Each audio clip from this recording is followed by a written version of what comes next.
Imagine the biting skeletal dawn of 1536 at the Tower of London. The heavy iron gates grown open, and a nobleman, once a titan of the court but now a shackled captive, is led toward the scaffold.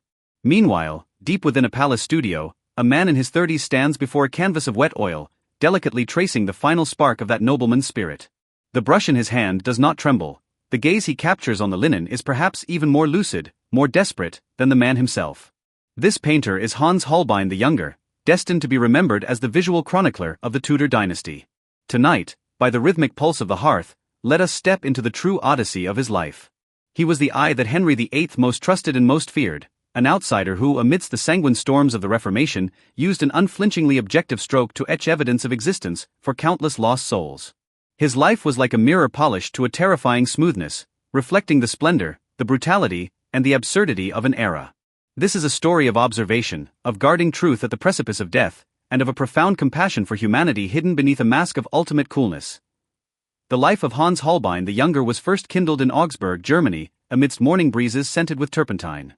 He was no accidental genius but the scion of a dynasty of limners. From infancy, he learned in his father's workshop how to capture the chilling glint of cold steel and the heavy drape of silk.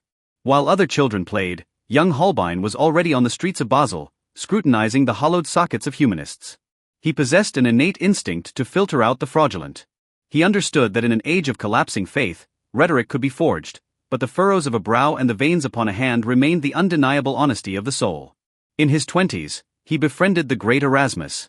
In his famed portrait, he bestowed no divine halo upon the master, opting instead to precisely render those tired, writing hands. It was more than a painting, it was a manifesto of reason. He realized that art should not be a blind fantasy of the heavens, but a crystalline record of earthly truth. This dispassionate precision allowed him to quietly map out a professional empire across Europe.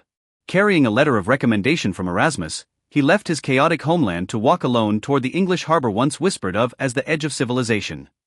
If Basel was Holbein's laboratory, the sanguine court of London was his true killing field. When he stepped once more upon English soil, the air was already thick with the scorched scent of treason and the Reformation. Henry VIII was severing ties with the papacy for and Bullen, and Thomas More was treading the path toward martyrdom. Within this political meat-grinder, Holbein exhibited a survival strategy of near-divine proportions, extreme neutrality.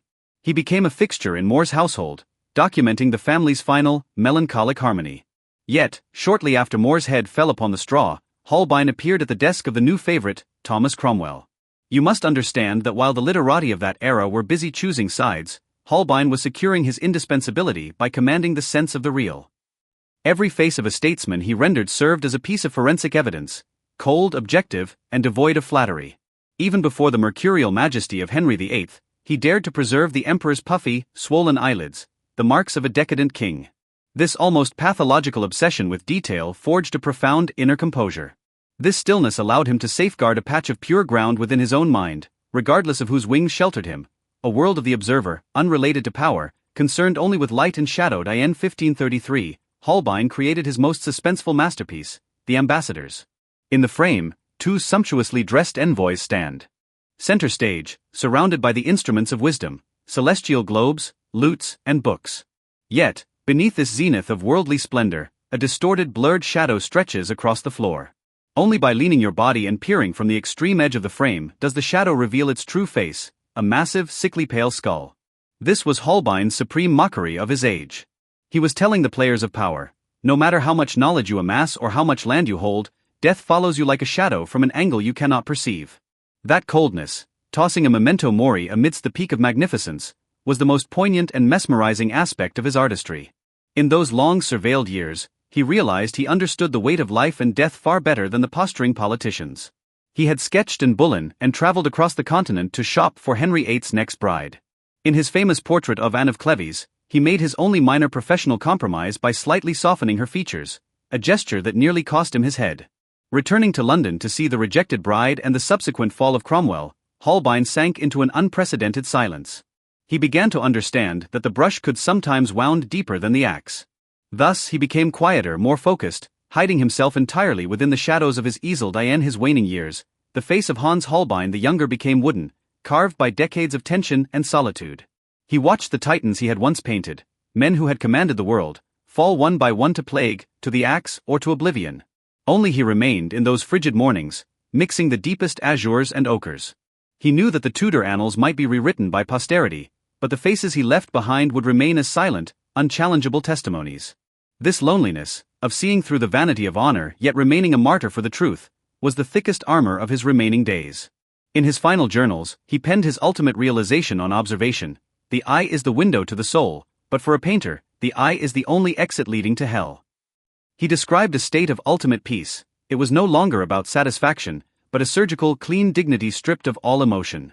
Even as the plague ravaged London, he insisted on walking through streets marked with the crosses of death. He was no longer the most powerful court limner in England, nor the envied foreigner. He was simply Hans, a speck of dust seeking a skeleton within chaotic brushstrokes. This transition from extreme precision to extreme detachment allowed his life, before it withered, to radiate a rugged self-respect, as mottled and hard as a dried pallet. One late night in October 1543, the Black Death knocked once more upon the gates of London. Within his studio, Hans Holbein the Younger closed those sharp eyes forever at the age of 46. When the news reached the palace, there was no grand mourning. Henry VIII was preoccupied with yet another marriage, failing even to notice that he had lost the soul mirror of his age. He departed with profound quietude, as if merely finalizing a background glaze accurate to the last millimeter.